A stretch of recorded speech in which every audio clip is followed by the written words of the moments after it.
Welcome to another episode of Behind the Chalkboard. I have got an excellent guest for us today, so I'll start by welcoming Danny Metters. Hello. Thank you very much for joining us. Me today anyway, so I keep saying. But do you find it okay? Yeah, good. Not too bad.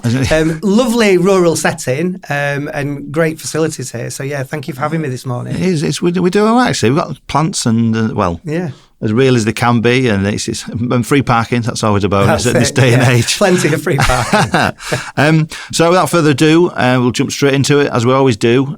Could you start by introducing yourself formally and just talk us through your journey into your role that you're in now? Yeah, I'd love to. Again, thanks for having me. My name is Danny Metters. I'm the principal and CEO of Bishop Burton College and Rise Home College. So Bishop Burton is a specialist land-based college based just on the outskirts of Beverley. And we also have Rise Home College just on the outskirts of Lincolnshire. So I've been principal and CEO there for the last, what are we now? About 2025. Yeah, 10 months, I think. So it started in August. August 24. My first year of principalship and absolutely loving it. So you're at the start of the school year. That's sort of right. Thing. Yeah. Okay. Yeah. And so take us back then. What? Let's not go what you did before, but where did you start when you sort of looked into education? What? Let's go back to your school. What school days? Were you? Can we go there? Yeah. So interestingly, education or a career in education wasn't something that was on the agenda. I typically didn't do great at school. It just wasn't the setting for me. Brought up in West Yorkshire, mining village, just on the outskirts of Pontefract. Trying my best to get rid of my Ponty accent, but that'll follow me forever.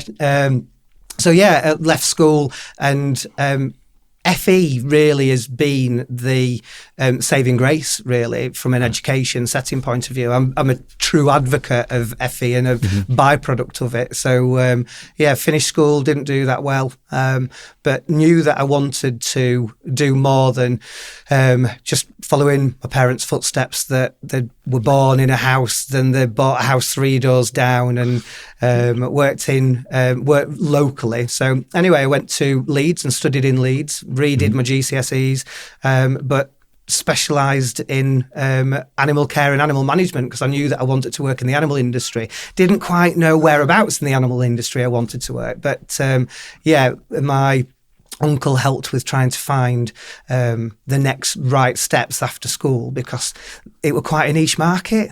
Didn't really know anything about land-based colleges. I were, like I say, brought up in a mining village, so working in animal conservation or veterinary wasn't something that was really talked about that much. Yeah.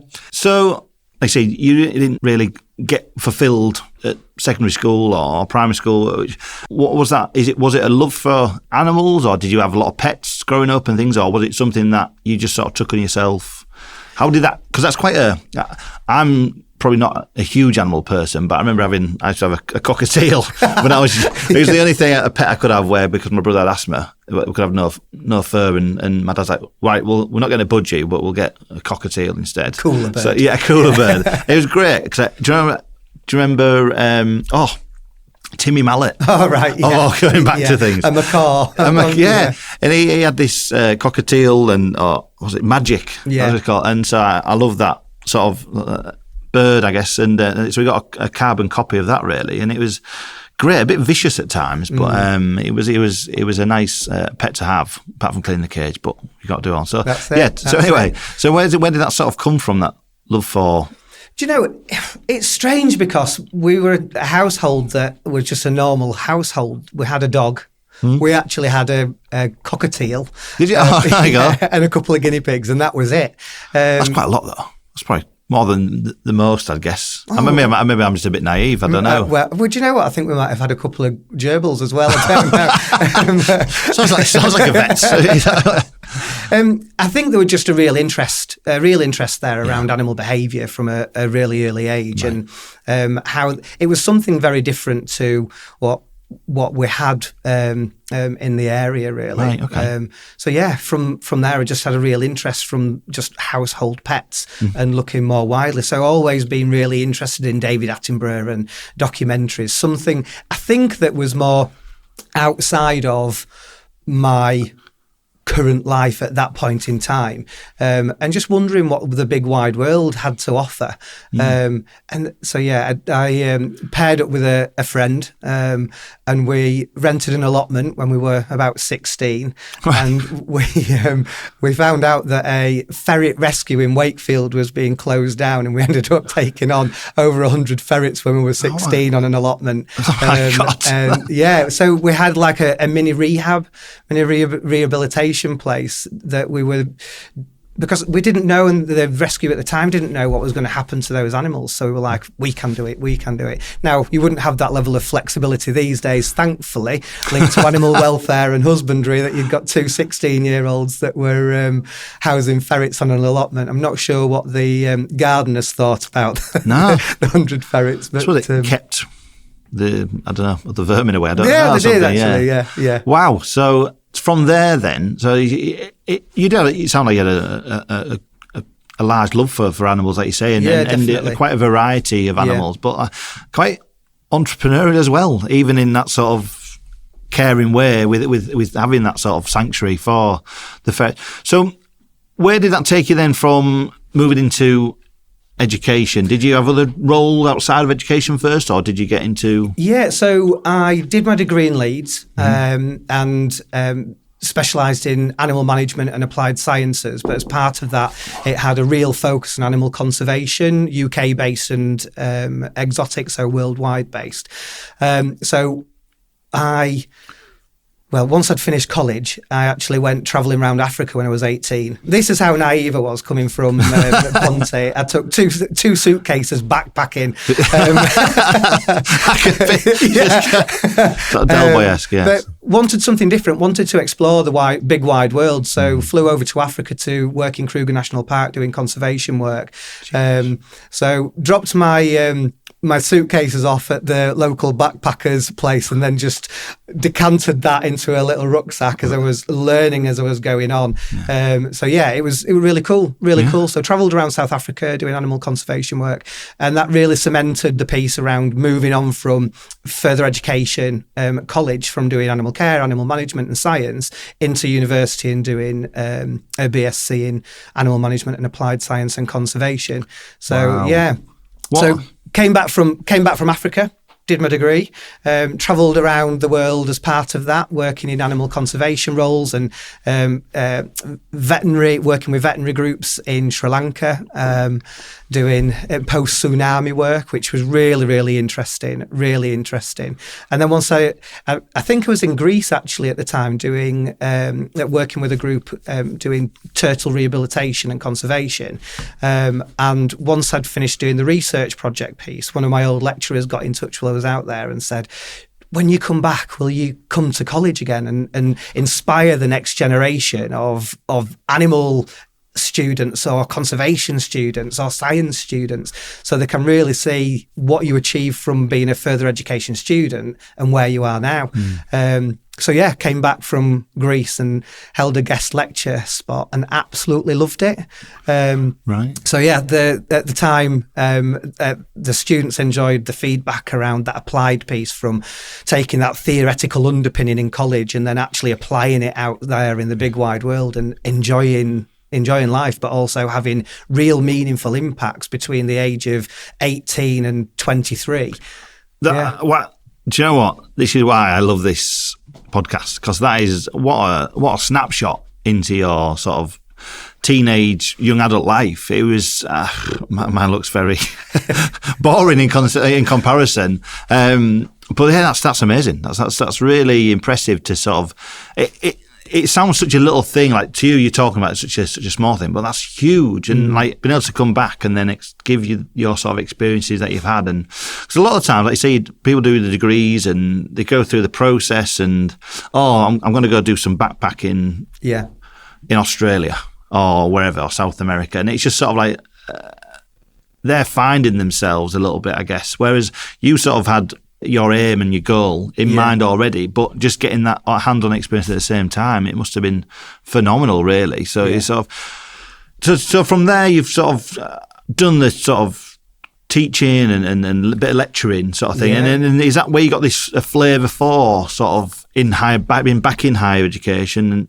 and was it sort of always a focus on there, or do you look at younger generations of teaching or schooling and things like that? Or? So when I came back from working over in Greece and I'd done some guest lecture spots, opportunities came up to work in the college. So I applied for a part-time tutor role and a learner support role. And for part of the college that I was at, it had a small animal unit.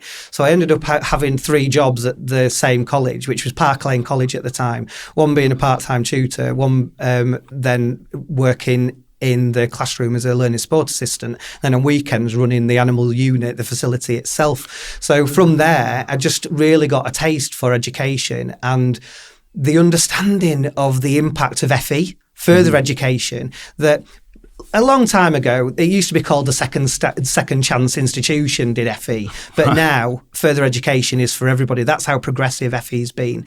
But back then, I just loved the fact that I could potentially influence the next generation of industry, those people that wanted to be the next David Attenborough or wanted to work in the RSPCA or work in a pet shop, but be the best that they could be linked to animal welfare and husbandry. Work through the ranks from learning assistant, tutor, lecturer, FE, HE, and then moved into management. And the management piece was a real game changer because it progressed from creating the next generation of industry to supporting the development of the next generation of teachers to really inspire their next generation, those pupils, those students that were going to be the generation of their subject areas, whether that was animal or sport or horticulture or public services. So it started to be a bit more of a career aspiration to teach the teacher and then move through the ranks there from deputy head of department, advanced practitioner, and then into senior leadership, and move from a couple of colleges, so land-based general further education, and then a job came up at Bishop Burton. So I applied at Bishop Burton. It's probably 16 years ago now, and moved from Leeds City College to Bishop Burton, and had 13 amazing years at Bishop, working in a specialist land-based college. So traditionally founded on agriculture, but then diversified into animal management, equine, applied sciences, sport. Sport is huge at Bishop, but you've got some general education programs outside of specialist education that go hand in hand because the estate is massive. The estate is huge.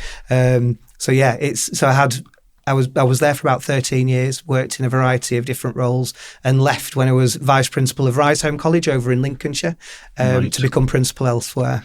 So very well experienced in both those schools, to then eventually lead on to being CEO of both of the trust. That's right. Yeah. And so that's where we are current day, 10 months into the role. Yeah, that's right. Do you know what's interesting there is I listen to a lot of people, and it's sort of generally people get into the roles of where they've been in. We've been teaching, and it's been natural progression, and didn't really look at myself into management. But you obviously took quite a firm stance at a point in your career where you said, actually, I want to be coaching and mentoring what I'm doing now, because it's that next step, I guess, for you to be able to do more, to impact, like I say, the children and the young adults that were wanting to do exactly what you were doing. That's right. So you don't often. I find when you speak to different members of the public where they've got to in that sort of role, it's quite interesting to say that you haven't just fell into it. It's been quite strategic in the process of your career. But it's nice to know that you had that vision in the short term as well as the long term, I guess. So yeah, well, I must say, I never in a month of Sundays thought that I had an aspiration to be a principal and CEO. I just enjoyed FE and I enjoyed the impact of FE. But the more I progressed in management and leadership and saw the impact that could have in a positive way or in a negative way, dependent on who the manager or leader was, it really gave me a clear aspiration around what impact I wanted to have on the education sector. And I don't think there's many people out there that can say they've got the dream job, and I have 100% got my dream job. Bishop Burton and Rise Home is a very special place, and we've got so much work that we need to do because we want to be amazing. We want to be providing the students the best possible experience that they can have in the education sector, in our specialist areas, but also provide an environment that staff absolutely love their job. We've just gone through a process of redoing our vision, mission and values. And this was based on the staffing body's voice and the student voice when I first started, that they wanted to understand what the direction of travel was within the organisation. Given that they wanted some more passion and energy and a clear view of how we were going to meet the government priorities and what that meant for us as a specialist land-based college. So part of that was realigning our vision, mission and values, and the top value that we have is enjoyment. Because I want Bishop and Rise Home, and so does the executive and management team, want Bishop and Rise Home to be the provider of choice for students, but also the employer of choice for staff. We spend so much time in a work environment, so you've got to enjoy it. Absolutely. Yeah. And if you don't enjoy it, that is a real segue into having a conversation around why. What is it that we can do to make things better? Because students are at the heart of what we do. But without having the right people to ensure that the students have the best experience possible, you've got to really recognise the staffing body in relation to the impact they have. So if you're not enjoying your job, what can we do? What can we do to change that? It's been a really exciting 10 months. It does. I want to join myself. I think. Brilliant. I'll sign you up today. Sign me up today. So. The college, talk to me a little bit more about both colleges, and specifically sort of the changes, or not changes, but like the things that you've done in the first 10 months that you're proud of, and you can say that they've been goals or things that you've achieved in that time. We're a huge site. We are a huge site. I think we're about 360 hectares. That includes the arable farming land. It's organised chaos. But we have students from the age of 14 all the way up to being mature adults, further education students and higher education students, apprenticeships, school leavers, homeschooled students, full cost. So we do a broad range of provision, both at Bishop Burton and at Rise Home. But with that, it means that we've got specialist resource areas. So a lot of people associate specialist land-based with agriculture, and that is 100% what Bishop Burton and Rise Home were founded on. So really exciting. This year, Bishop Burton is in its 70th anniversary, and Rise Home College is in its 75th.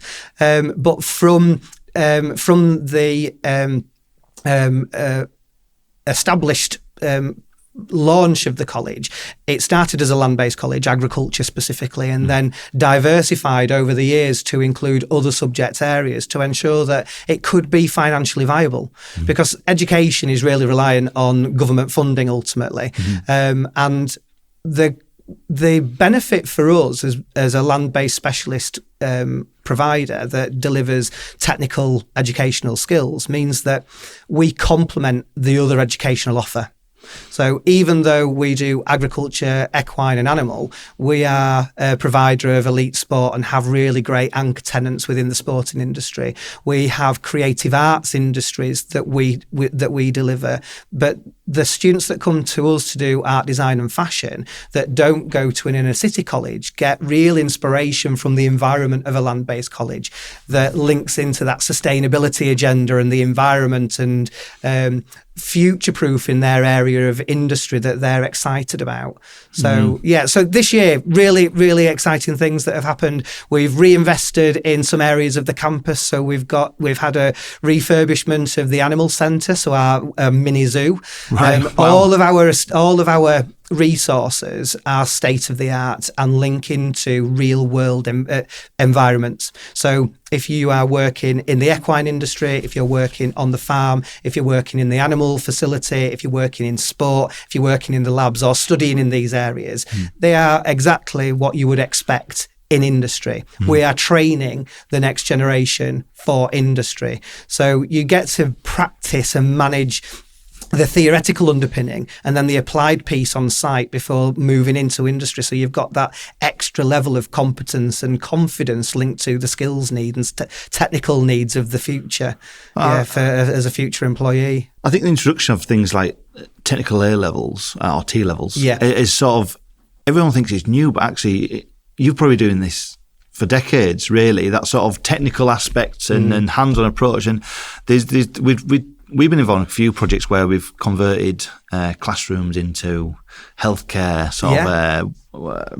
hospital wards or nursery sort of settings. And I just think, wow, why has it took so long for everyone to get on the bandwagon, so to speak? But I suppose in the school's history over the last 25 years, that's probably been just day-to-day stuff, has it? It's sort of... It has. I think the introduction of T-levels and that curriculum reform piece was that there were so many qualification offers, and in some areas they weren't viable to run, really. But also meeting the skills need and the skills agenda, the government tried to encapsulate all of this into a T-level qualification, which, yes, we'd been delivering in a way that was academic and so the theoretical piece and applied piece for generations. That's what further education's been doing, whether that is in specialist land-based or in general further education. The exciting piece is it's the applied element of the theoretical underpinning.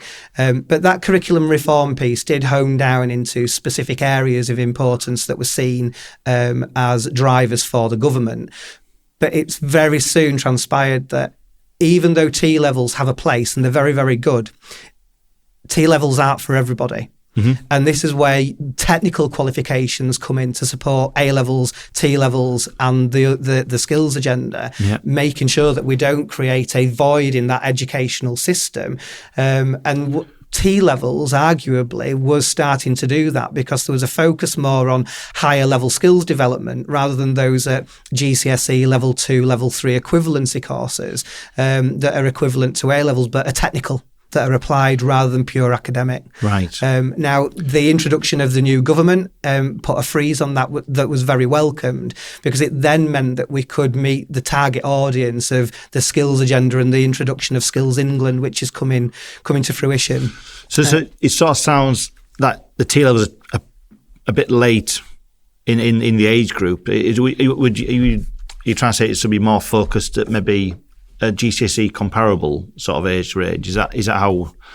Yeah, I think it's saying that there shouldn't be a educational offer where you take an approach that it's one size that fits all. Yes. And I think that I'm a true outcome of that from FE. That school didn't work for me. That structure didn't work for me. But the further education sector did because it was applied in something that I was interested in, rather than just doing maths, English, science.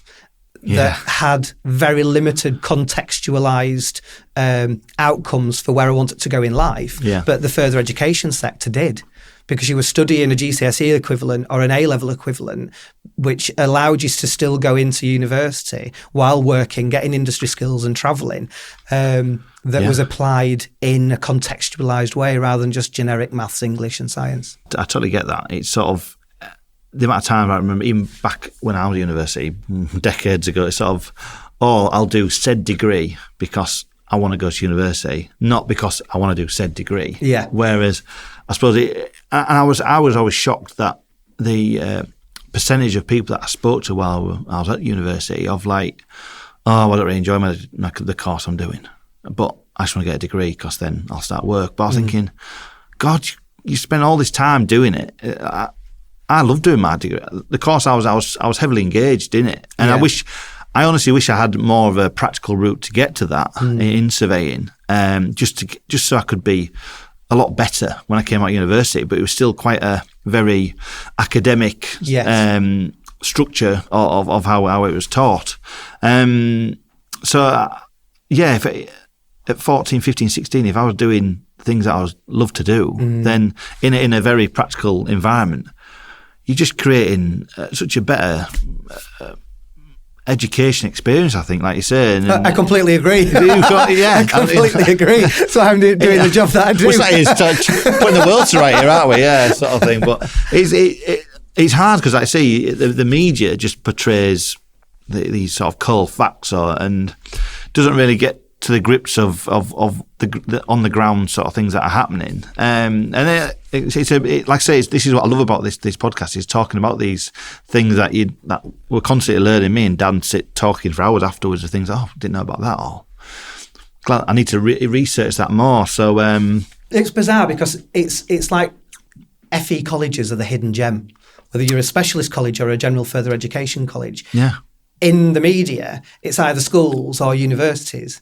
But you've got this whole raft in between of sixth forms and colleges that are the game changers between creating those students that are leaving post-compulsory education, secondary education, and changing them into young adults that are going to shape the future.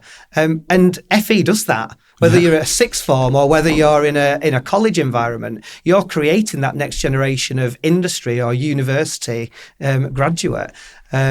But the government is changing now. We are starting to be seen more readily as a key game changer, especially linked to the introduction of Skills England, technical education, and the workforce priorities linked to the government and the main pillars. It's an exciting time. It is an exciting time. But again, there are challenges, and finances are always one of them. So call out to the government to invest in FE. If I had £1 for every time we heard about financial constraints from the government, yes, I can imagine so. But like I say, the passion for the subject and for it's just it resonates through really for me, and I feel I've missed out a little bit if I'm honest. It's so let's go back to the college. Talk to me about the SDG Accord, Sustainable Development Goals. And this was launched back in September 2017, I believe. That's right. Was that a personal thing, or was that something that you approached with the college as a? A number of points. So sustainability was one of the real areas of priority that was set out by corporation, the governors. So. And it links really, really well into a specialist technical college, especially one which does specialise in agriculture. I think the difference for me and the wider management team was, yes, agriculture is a primary focus for sustainability, race to net zero, reducing carbon emissions, regenerative farming. And we're at the forefront of that research in a practical applied way that is in the curriculum. So as of September, we are going to have 100% of our curriculum offer with contextualised sustainability modules within there. So if you're sport, public services, art design, fashion, agriculture, animal or equine, it's not just going to be generic sustainability, save the planet, climate change. It's going to be meaningful to their industries. That's a game changer. It is. And I think, like I said, already the immediate sort of response to, I said, Joe Public is like, change the light bulbs to LED, bring some air source or ground source heat, but this only is a lot enough bigger. Water in the kettle for the cups that you're going to fill. Yeah. And I think it gets very boxy in that approach to education as a whole. But there must be so many things you've got to think about across the management of the estate that you've got and the things you're providing. So I think what the SDG Accords brings to us is is a structure which not only focuses on the curriculum and the key drivers around sustainability and climate change, but what it means to us as an organisation to deliver on the 17 priority areas which link into sustainability within the economy, within the health system, within the food system, linked to pure sustainability that links to climate change. So as an organisation, we're looking at how this impacts us and how we embed this within our curriculum offer, but also how we take those advancements within our estate. As I said before, we've over 360 hectares worth of land, and we have a lot of arable space, so crop growing space. So we need to be working on our regenerative farming to reduce our carbon emissions. We also have livestock production systems with cattle, sheep and pigs, which we're looking at how our regenerative and sustainable farming measures can be impactful for the future. But then we've got over 100 buildings on site. So, and like I said, we were established 70 years ago at Bishop and 75 years at Rise Home. So that needs investment, and it needs up-to-date technology being installed. So we've been very fortunate with the Salix decarbonisation funds. So now we are moving away from fossil fuel ran buildings and are working through the installation of green energy. So I think we're on our 4th building now, which is being run through air source heat pumps, and that is going to future-proof the college in relation to meeting our green skills targets, but also a reduction in cost on buildings.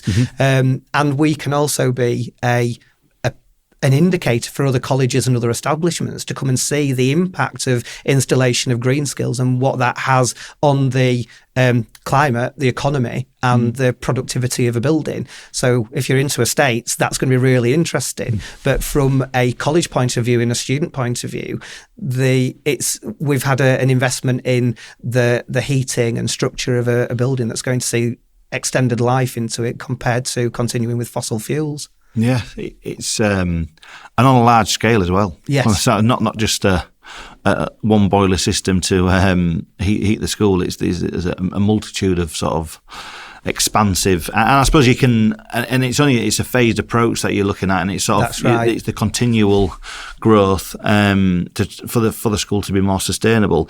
Is there any sort of requirements then that you've to sort of be part of the Accord then?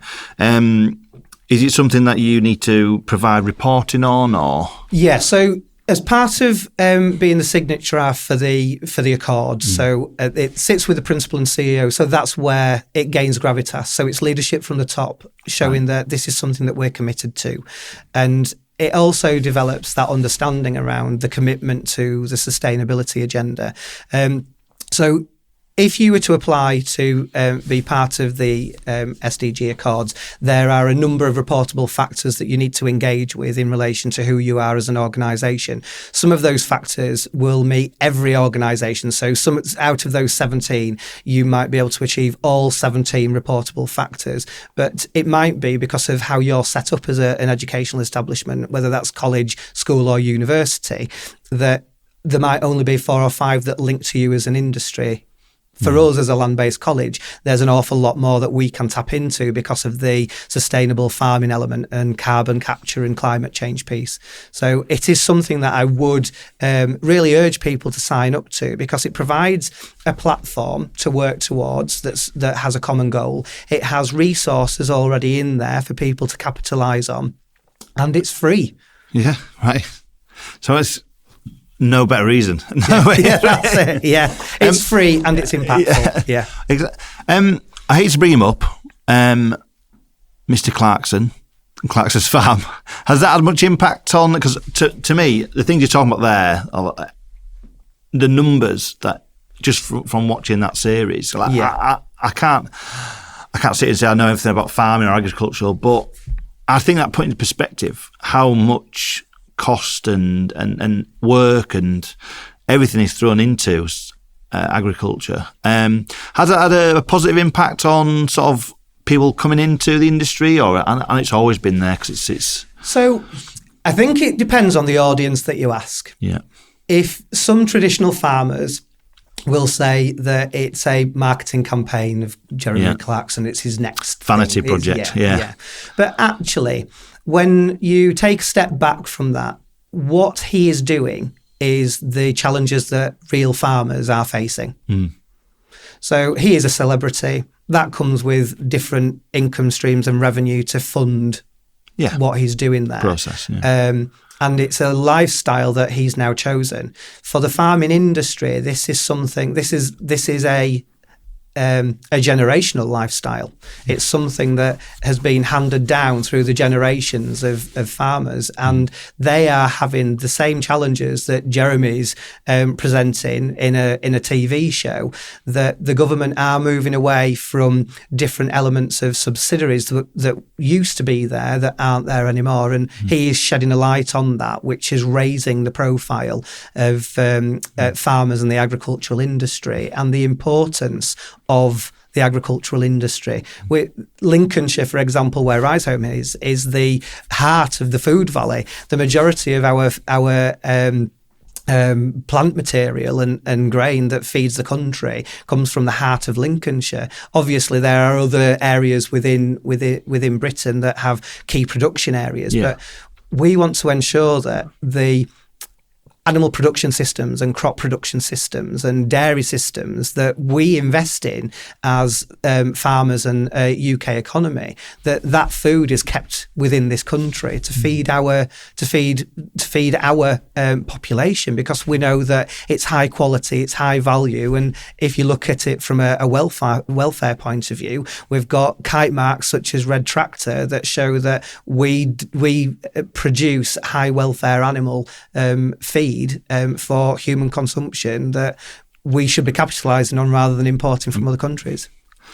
It's I say it's supporting our own growth, isn't it? Really, do you, going back to the sustainability element? Then, do you find, like, say, it is generational? Is that the word you use? It's sort of been farms are passed down or going into farming. Is it a hard task to try and educate the younger generations in the families that they've followed said principles for decades? What's that process sort of like? Is it? That is really that's exciting, because the farming industry is very progressive. Right. You will always have traditional farming methods, but which you sort of visualise as like, I've done it years. Yeah, it started with a horse and plough, and we've now progressed. But you will still have traditional farming methods in relation to how you manage fields or livestock. But the agricultural sector is progressive, and it's looking at how you can capitalise on technology, artificial intelligence, to enhance what you do, so you get better crop yields, so better, more food for your buck, less basically. Input, or better meat production based on animal welfare needs using big data, and artificial intelligence and technology comes into that. Right. So Bishop Burton and Risehome are part of the Institutes of Technology, which was a government initiative that was launched about 6 years ago that focused on a skills gap, but higher level skills around level 4, level 5, so degree level. And our areas of expertise were linked to precision farming. So this is looking at the use of artificial intelligence, big data, through robotics, drones, and if we look at how the robotics and drones are used for our crops, rather than a traditional farming system where you would go into a field and look at, let's say, the soil chemistry and just apply the same amount of nutrients to every area of the soil. Sample. That's right. Yeah. Now, artificial intelligence and GPS tracking through this robotic system applies the chemicals and nutrients required in the particular areas of the soil. So it's more targeted. So it's more cost effective. You are getting a better crop yield. But then the next piece of that production system, you're then using robotics that can identify the difference between a weed and the crop that you're growing and eradicate that weed while you're growing the crop. So it's really, really exciting times, especially within that agricultural industry. And this is where land-based colleges really come to fruition, because we've got the space to be able to do research with employers, and the students are part of that. And the farming industry is an expensive industry to be in. If you think of a combine harvester, it's used how often in a year, and they're hundreds and hundreds of thousands of pounds. So the agricultural industry is one where it's very collaborative. It has to be. But the generational piece that we were talking about there, yes, we've got the next generation of farming families coming into Bishop Burton and Wrightshome to be the people that the farm is handed over to. But we're seeing more and more people that are interested in the farming industry that are from non-traditional farming backgrounds, but are really interested in what agriculture and farming practice gives to the UK and wider. So a lot of students that study, let's say, animal management, for example, may then come from studying the FE programme and do a degree programme in agriculture or technology. Right, so that sort of crossover of skill sets right. to improve their own capabilities. When we're talking about artificial intelligence, agriculture is probably the last place I thought to expect to talk about it, if I'm honest. So naivety on my part, but wow, how progressive, like you say, what an industry to be part of, and like you say, doing it at this time and place in further education must reap so many benefits for them down their sort of career and the whole process going forward. Is there any other sort of AI initiatives then that outside of within the college that? Yeah, so really interestingly, one of the pieces of work that we did with the academic managers was to look at specific projects that they wanted to focus on to enhance the student experience or staff experience, whether it was linked to their area of work, whether it was to develop new teaching practices or research practices for students, or how it could link into enrichment. So we have staffing bodies now which are working towards the use of artificial intelligence, from using chatbots as a first port of call welfare system for students. Right. Out of hours and during hours, because you have some students that find it easier to talk on screen rather than to a person. Yeah. And that can be a catalyst then for the signposting of the right next steps in relation to support for that individual. So it's accessible all the time. Whereas we have areas such as the finance team and the HR team that are now looking at how artificial intelligence can remove some of the operational bureaucracy and processing that can take away or be more efficient and responsive and accurate with invoicing, for example, which then doesn't mean that you're taking away a skill set of that person. You're investing in that person to remove some of the operational noise so they can really engage in the quality piece of work that they're interested in, that their skill sets in. So we're at the start of our journey with this, but we're looking at how we can enhance the back office systems, finance, HR, MAS, etc., using artificial intelligence, but also how we can support our own use as a user. So using it as a tool to summarize documents, or I think it's something like a co-pilot use, which is just an easy interactive enhancement of your day-to-day work.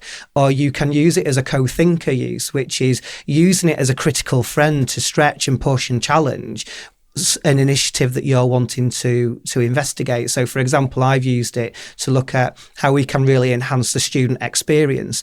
And at a touch of a button, I can compare student experience and student activity across general further education colleges, universities, colleges similar to my own, and look at the best practice pieces to then shape what makes us stand out as a provider of choice for students, but then also an employer of choice for our staffing body. So it's really exciting. Like I said, everyone's very new to it, and well, the Joe Public are, I guess, but it's very interesting to see how you're shaping that to support the staff and welfare and the students, and to sort of continue that business growth. And I know it's still education, it's a facility, but it is a business. It is a business. It is a business. Yeah, I think that's what sometimes gets sort of taken away from the whole. There's a lot at stake. There's a lot of all the buildings, all the things you've got to manage, all the welfare of people, staff, students, and it's not like any just like Google or Amazon. You've got to look after everything. It is a business. So, if you can make organisational or operational efficiencies using technology, which then means you can reinvest it into something that you've been wanting for a while, a new system, whether that's finance or HR or education platform. Why would you not? Yeah. Why wouldn't you? No, correct. It's very much. We've talked about a lot of pros and wins through the college or colleges, should I say, in the trust. So, what's the challenges that you've faced in making higher education appealing, and the appeal that from your experiences has changed probably over the last 15, 20 years, I guess, because you've been in that industry. Is it around 20 years you've been in higher education? Or further in higher education. The college environment, yeah. Has there been a drop-off, or are you finding that like student numbers are rising, or what's the main challenges in that sort of appeal, I guess? There's a lot that happens in 20 years of education. Yeah. It always seems like we're going through it. Yeah. It always feels like we're going through a curriculum reform of one sort or another. But this is the great thing about further education and higher education within an FE setting, is that we are reactive, responsive, and it's fast paced. But higher education specifically, yes, over the last couple of years nationally, there's been a decline. Post COVID, fed up talking about COVID, but post COVID, there were reprioritisation, people wanting to go out into work, and cash was king. So it meant that the increase in tuition fees at higher education was something that put some people off. What was going to be the future of employment? What did people need to prioritise based on the economy at that time? So universities have seen a big drop in international students. Homegrown students towards universities has increased based on, I think it was 1KG's data back in the first term. From a college environment where you have higher education within a further education environment, yes, we are seeing that there is a decline in HE. Competition with universities, students having positive destinations from further education into employment, or more students, potential students deciding actually they want to just focus on paid employment at that point in time.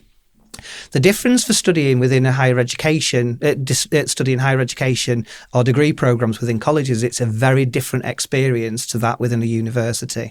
So higher levels of support, smaller class sizes, so your lecturer knows your name. For Bishop and Home, for example, we have those practical resources that the universities might not have. And you study the theoretical underpinning within a lecture, and then that lecturer then takes you into the animal unit, the labs, the farm, the sports centre, the research centre, and you're applying that into practice. So it is a real unique selling point for us that actually you are studying a degree programme and it's applied. Right. So I'm being really naive here. Do you have like residential facilities then for higher education? So it's like on like campus based? Yeah, that's right. Yeah, so we have around 250 beds for further education and higher education. The next phase of the decarbonisation project is to enhance the student residential using the air source heat pump piece, which links into the development of the estate. So we recruit locally, regionally, and nationally. Right. We have. I've been totally naive here. Sorry. So forgive me. It's sort of interesting because, like you say, you think further education, you start to think it's localised, and but like you say, this is like a national sort of coverage with a mixture of different. Yeah, and this is the difference between a specialist technical and land-based college. That there are only 9 true specialist land-based colleges now nationally, and we complement each other's offer. So we, if you like, specialise in high welfare pig production in farming, but we also specialise in elite sport for football and rugby, and also with equine. Our competitors down the road, for example, have their own complementary programs such as dairy, which is something that we don't do. Right. So we have an audience of individuals that, even though we deliver similar similar provision, we have areas of expertise that attract different bodies of students. And for land-based colleges, they really do need that residential piece, because education now in FE is 3 days a week. Right. Whereas I remember 5 days a week when I was at college. And that's unfortunate. We would love that, but government funding impact means that is the parameter. Right. But within a land-based college, in the residential piece, the students get to do additional enrichment activities, so working in the real working areas. So the farm's a commercial enterprise that generates money. The kennels are a commercial enterprise that generates money. So is the sports centre, the pitches, equine. So yeah, and because of how amazing the site is, we host conferences there for businesses. We use the walled garden and Victorian garden conservatory to host weddings. So we've had to diversify our income stream. Education is our core body of work. Absolutely, yeah. But we've had to diversify to ensure that when there are challenging times linked to government funding, we've got other areas to complement and fill the gaps. And it goes back to the point you were making before. We are a business. Owe're an educational business. Education is at the heart of what we do, but we have other enterprises that, a third of our income is our own generated income from enterprises, whether that's sport, equine, animal, farm. Do you think the students take all that in? Do you think they're sort of, I'm not saying that you promote that we're selling weddings or events, but do you think that sort of understanding of that, it's not all just paid for by the government system and having, are they made aware of that? Do you think they, does it give them a bit more commercial awareness, I guess? Do you know, it does. And not at the level that we're talking about, but it does in relation to, if we have respect of one of our college values, and it's respect for each other and our environment. So if you come to Bishop Burton or Rhizome, it's pristine. It's a gorgeous campus. I am, by the way. Just brilliant, excellent, good. I'm inviting myself. You're it welcome. Sounds like an absolute place to be. I'm coming for a weekend, I think. We have our 70th celebration coming up on the 25th of May. So, right, okay. Yes, so a Spring Live event where you get to see all the resources in action, loads of activities for family and kids, as well as showcasing the college. So yeah, that's really good. We'll plug that in at the end. Thank you. Definitely plug that in. But yes, the students do, because the conversation piece there is, if you respect the resource, the classrooms, the eating facilities, and you don't leave your rubbish about and you take off your mucky boots and all that kind of thing, it means that we're not then having to reinvest money into a carpet that has had 3,000 students that have come in with mucky work boots on, because they're adhering to the expectations for respecting those buildings.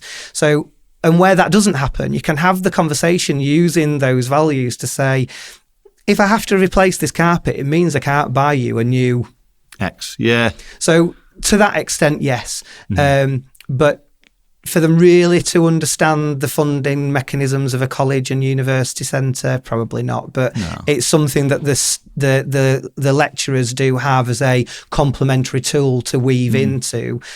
As a college, we run using public money and generating our own commercial income as well. I think it's totally viable, like you say, especially as the older sort of pupils, to understand that sort of commerciality, that it's not just there, and like I say, respect. What a great sort of pros to put to them, of like having that respect to appreciate that this isn't just all done by the cleaning fairy or that's right, that, which is, I suppose, sometimes can be lost in other sort of facilities and education facilities. So, and it's something I think, I'm having children myself. I'd hope to have the same sort of impact when they've been brought up and taught in schools and other facilities, that they have that respect, understanding that it doesn't just. Money doesn't grow on trees, the old saying, doesn't it? So the thing that goes down really well with the students, though, with the values, is that it's values for students and it's values for staff.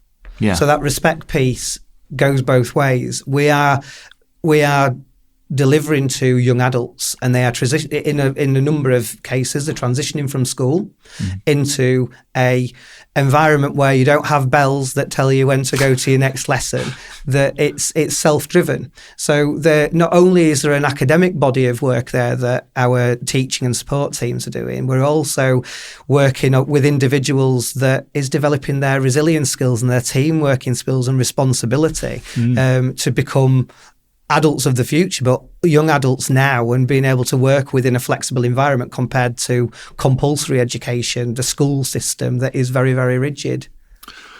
Right, so I'll be late. I know.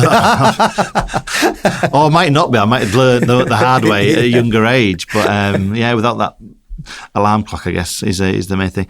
Going back to being a CEO, what sort of advice are you promoting, or what would you have for future CEOs? Like, say, going back to your own thesis of wanting to educate staff as well as pupils. What have you taken from your first initial stages, I guess, as a CEO?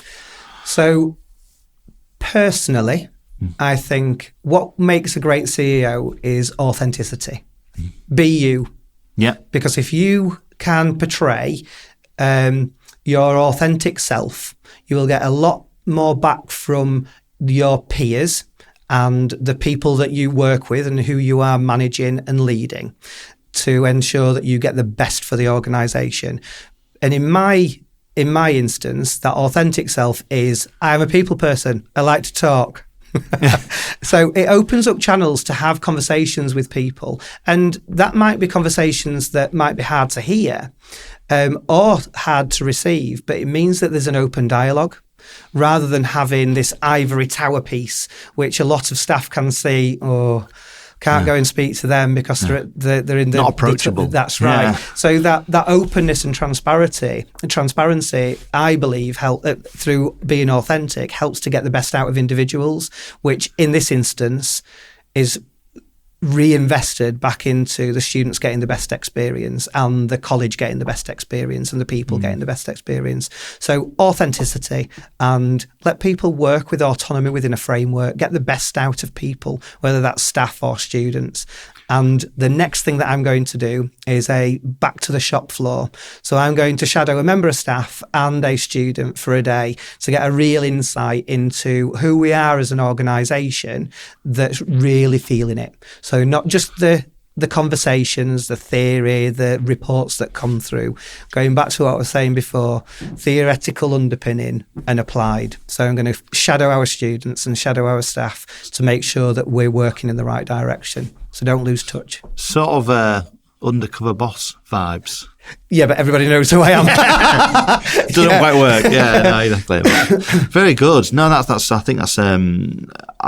I think that's an excellent sort of outlook on it, really. Like I say, or authenticity and understanding where you put yourself in these, because at the end of the day, it's not all about you. It's your leadership style and your leadership and what you can leave imprinted on the staff and the students. But at the end of the day, it's their experience that they're going through at that time. And like I say, if you're just not being authentic, people see through you, don't they? They can see straight through it. So, and visibility is key. Get out there. Yeah. Most mornings, other than today because I'm here, but most mornings I'm out on one of the sites, making sure, as are the senior managers and middle managers, because we need to have that temperature check. We need to make sure that the students know who we are. We've got visibility. Staff know who we are, and they feel like that we're there to support and be an open ear. So, yeah.